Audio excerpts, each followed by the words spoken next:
Technology, science, space, environment, people. places. It's all totally awesome.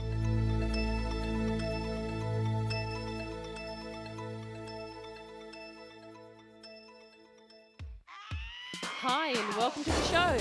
Today, a very special patrol set up to save the lives of some endangered giants. Teaching these great hoppers a thing or two about road safety.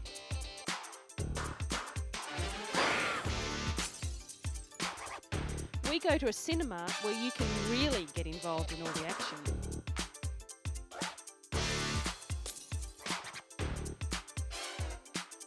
And emu oil. Is it the new wonder tablet for those suffering from arthritis?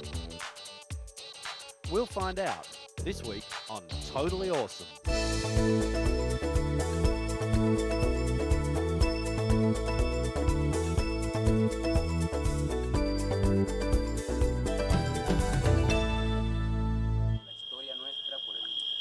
In a very exciting discovery recently, these Salvadorian paleontologists began to unearth the first ever mastodon remains.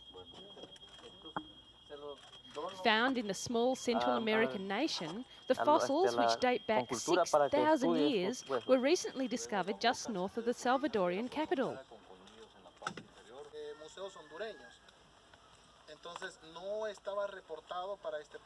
The scientists think it's a subspecies of an American mastodon. Work is now underway to uncover the giant bones that make up this magnificent animal. Archaeologists and paleontologists will work together to preserve the important discovery. According to the experts on site, the animal was a female and measured 5 metres tall and 6 metres long. The mastodon roamed the American continent 6,000 to 7,000 years ago. Discoveries such as this one help scientists trace the animal's footsteps and learn more about its origins. Not all sites are in an easy-to-get-at place though, and careful planning for the excavation is necessary. The bones were discovered by a local man as he was on his way to visit his friends. He thought it was a tree sticking out of the riverbank, but was taken by surprise to see a tooth and then some other pieces of the mighty animal. It is the most important find in the history of the country since the remains of the giant sloth were discovered in 1979. Who knows what other discoveries still remain to be found?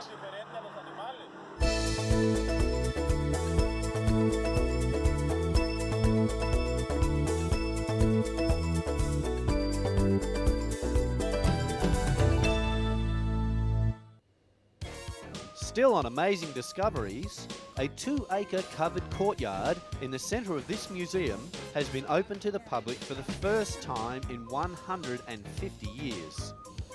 It's a major development for the museum, and it has created the largest covered square in Europe. For years it was used as a book storage building, but now the books have been moved into a new building and the Great Court is open to the public. What was once a clutter of library storage buildings has now become a vast open space, with the round reading room the central focus of the whole redevelopment. The project was originally developed as an elegant courtyard by the original designer Sir Robert Smirke in 1823. It was never realised because in 1857 the round reading room opened and slowly spread into the remaining space. For the first time, the round reading room will be open for public use. Previously, only writers who held a special ticket had access. These included Karl Marx, Lenin, Oscar Wilde, George Bernard Shaw, and Mahatma Gandhi. All of them researched and wrote here. The books on the walls have all sorts of information about the library and the things on display. It even has a multimedia system that takes you through the history of anything in the museum. The best thing about the Great Court is the stunning roof. 6,000 square metres of glass and steel weighing some 800 tonnes. The repairs to the amazing court have been funded through national lottery money and other public and private donations. The Great Court also houses a new exhibition area, the Joseph Hot Tongue Gallery, which will hold a new exhibition every few months. Next time you take a trip to the museum, take a good look around. Maybe the building is as fascinating as the displays.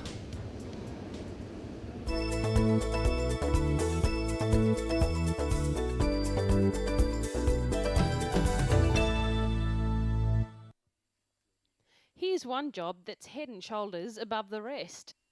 It's a unique patrol unit of 5 endangered Sumatran elephants and their handlers, or mayouts. Their job is trekking through some of the world's toughest terrain in the Gayaan Lesser National Park in northern Sumatra.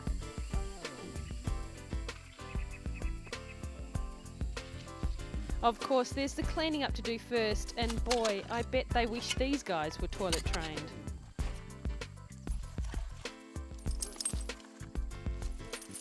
Bound by chains isn't the nicest image to have. However, these giants are helping in so many ways to help the environment and save their own endangered species. The park is nearly 2.5 million hectares of tropical rainforest and is the only place on Earth where 4 of the world's most spectacular animals, the orangutan, rhinoceros, elephant and tiger, can be found living together. But the park and its rare animals are under threat from humans, whose presence has resulted in massive land clearing, illegal logging and poaching.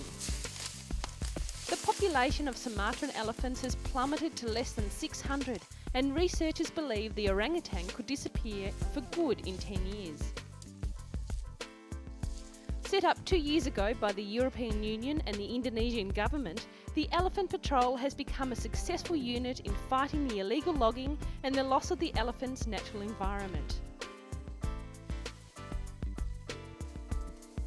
The Elephant Patrol unit says part of its success comes from fear. I mean, would you like to take on one of these giants? The National Park authorities have become frustrated because efforts to prosecute the businessmen behind the logging have failed.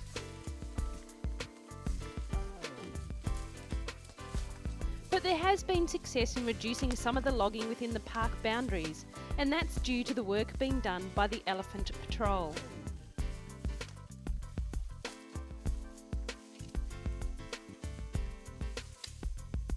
In some unique way, you can say the tame elephants are doing their bit to protect the wild elephants.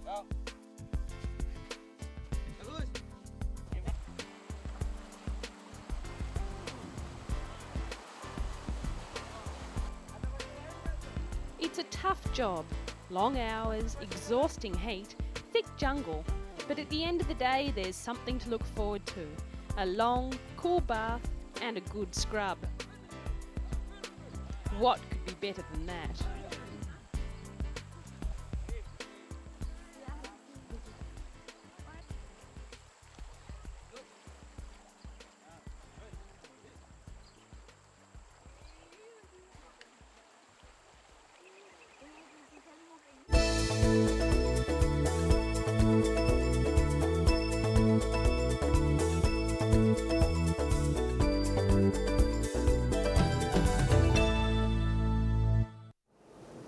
It could be anybody's worst nightmare, a fire breaking out on board an aircraft.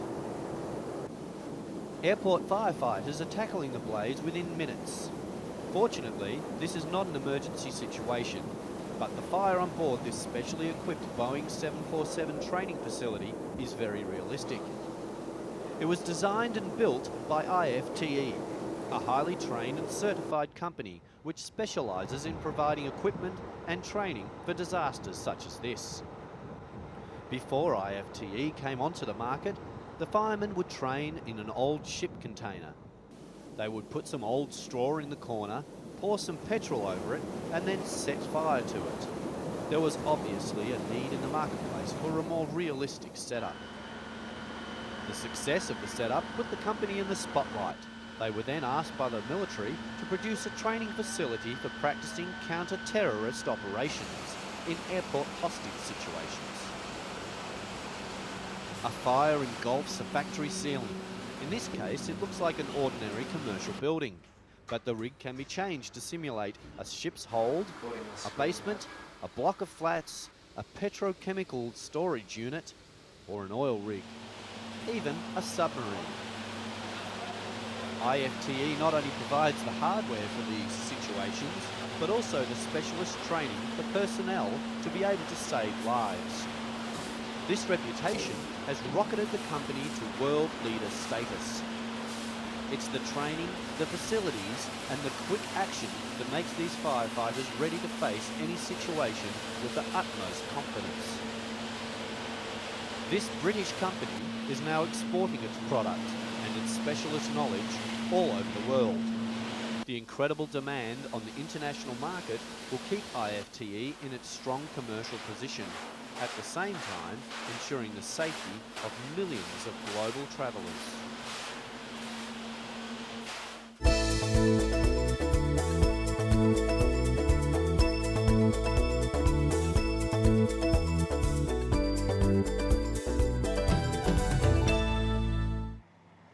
These guys might look cute, but they're not that smart. When it comes to crossing the road, that is.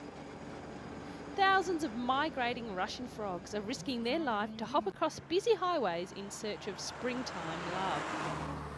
The frogs and toads are hopping across Russia in their thousands. Many of them are literally at the crossroads of their lives, risking danger in the form of high-speed trucks and cars at every jump. There is plenty of evidence to see just how flat a frog can be after a meeting with a truck. But why do they take on this death-defying journey? They are driven by the urge to gather in the lush swamps for a little romance. Spring weather has taken over their instincts to join up with others under the budding swamp branches. But it's a journey full of danger. Many frogs, literally hundreds, wind up as frog pancakes on a quick trip to frog heaven. Enter the Frog Brigade. Groups of volunteer students and instructors from the Institute of Zoology have come to their rescue. They've formed a two-line protection